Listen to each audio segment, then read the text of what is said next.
हमारी तो कुछ भी नहीं ना, हमें मजदूरी मिलेगी तो हमारी ज़िंदगी होगी, बच्चे खाएंगे तो हमारी ज़िंदगी है ना।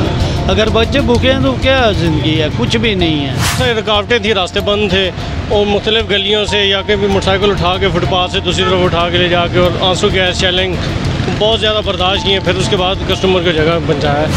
अस्सलाम वालेकुम नाजरीन, रिपोर्टर्स पाकिस्तान के साथ मैं हूं ज़ैन हसन भट्ट। नाजरीन, गुज़िश्ता 2-4 रोज़ से इमरान खान साहब की गिरफ़्तारी के बाद मुल्क में अफरा तफरी का आलम था, जलाओ गिराओ था।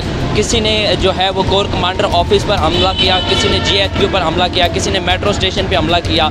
उसके बाद इंटरनेट सर्विस जो है वो भी मुअत्तल थी, जिसके बाद मुल्क में जो आम दिहाड़ीदार बंदा है उसकी ज़िंदगी पर भी बहुत बुरी हद तक जो है वो असरात मुरतब हुए हैं, जिसके नतीजे में उनको काफ़ी हद तक जो है वो फाइनेंशियल क्राइसिस का सामना रहा है। इस वक्त हमारे साथ एक बाइकिया राइडर मौजूद हैं, इनसे जानते हैं कि इंटरनेट सर्विसेज जो मुअत्तल हुई हैं उसके बाद इनका कारोबार भी जो है वो इंटरनेट पर बेस करता है, तो इनको किस किस्म के मसाइल का सामना रहा है, इनसे जानते हैं। जी अस्सलाम वालेकुम। वालेकुम अस्सलाम व रहमतुल्लाहि व बरकातहू। जी, आपका जो कारोबार है वो बाइकिया जो आप चलाते हैं, तो आप ऑनलाइन काम करते हैं, तो आपको ये इंटरनेट सर्विस मुअत्तल होने के बाद किस किस्म के मसाइल का सामना रहा है?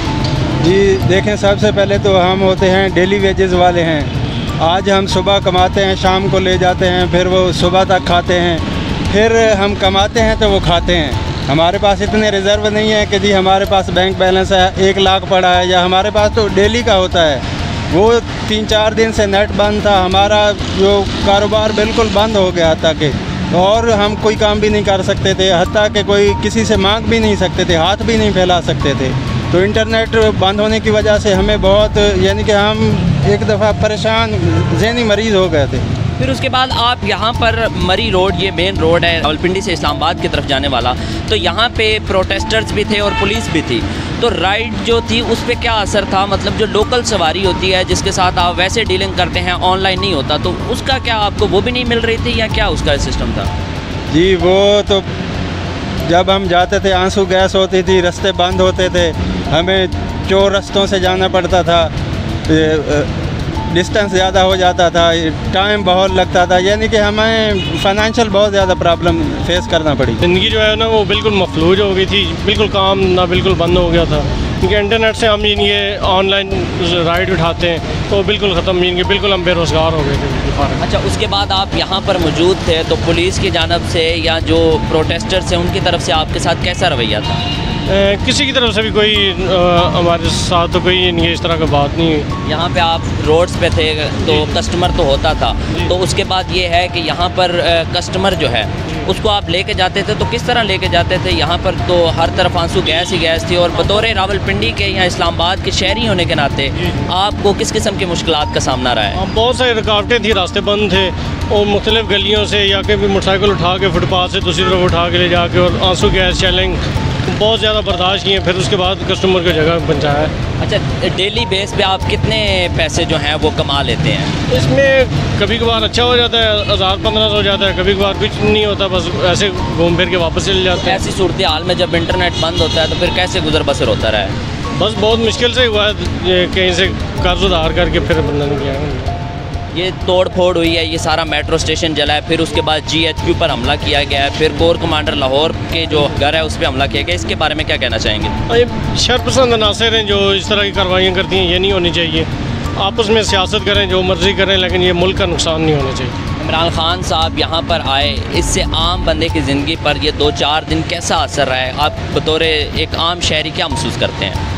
हर बंदे को परेशानी हुई है, इसमें सिर्फ खान साहब का कसूर नहीं है, इसमें गवर्नमेंट का कसूर भी है, सारे इदारों का भी है, क्योंकि हर कोई अपना फ़र्ज़ नहीं निभा रहा। ठीक है, अब बिला वजह एक बंदे को इस तरह गिरफ़्तार करेंगे बगैर ब्रांड के, तो उसका रद्द-ए-अमल तो आएगा, लेकिन जो तोड़ फोड़ कर रहे थे वो भी गलत कर रहे थे, उन्हें भी नहीं करनी चाहिए था। ये जो 2-3 दिन जो है ये प्रोटेस्ट वगैरह का सिलसिला जारी रहा है, तो इसमें आपकी ज़िंदगी पर क्या असर मुरतब हुआ है? ज़िंदगी हमारी तो कुछ भी नहीं ना, हमें मजदूरी मिलेगी तो हमारी ज़िंदगी होगी, बच्चे खाएंगे तो हमारी ज़िंदगी है ना। अगर बच्चे भूखे हैं तो क्या ज़िंदगी है, कुछ भी नहीं है, ना मजदूरी है ना क्या है। पेट्रोल महंगे तो महंगा करता है, ये कल की खबरों में है कि घी बढ़ गया है, चीनी बढ़ गई है, दूध बढ़ गया है। हमारी मजदूरी तो नहीं बढ़ती। यहाँ पर ये 2-3 दिन से जो प्रोटेस्ट वगैरह हो रहे हैं, पुलिस और कारकुनान PTI के जो हैं उनके दरमियान लुका छुपी का खेल चल रहा है, इसमें आपकी जो ज़िंदगी है उस पर क्या असरात पड़े हैं? बिस्मिल्लाहिर्रहमानिर्रहीम। आपके सवाल में मुझे दो चीज़ें नज़र आती हैं। एक तो ये है कि हमारी दिहाड़ी, हमारे दिन, हमारी मजदूरी, ये चीज़ें हम बहुत यानी कि हमने बहुत मुश्किल से गुजारा किया है।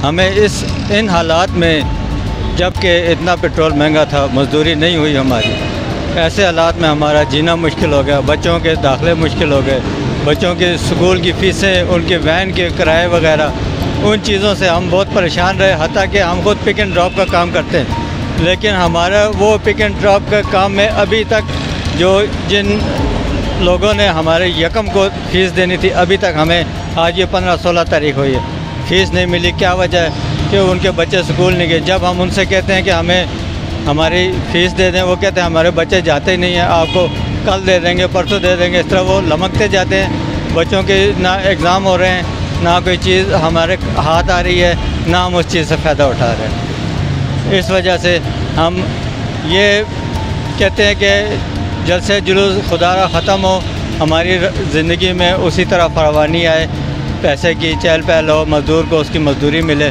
और अपने टाइम का वो 2 टाइम का वक्त का खाना रोटी आराम से कमा के खा सके।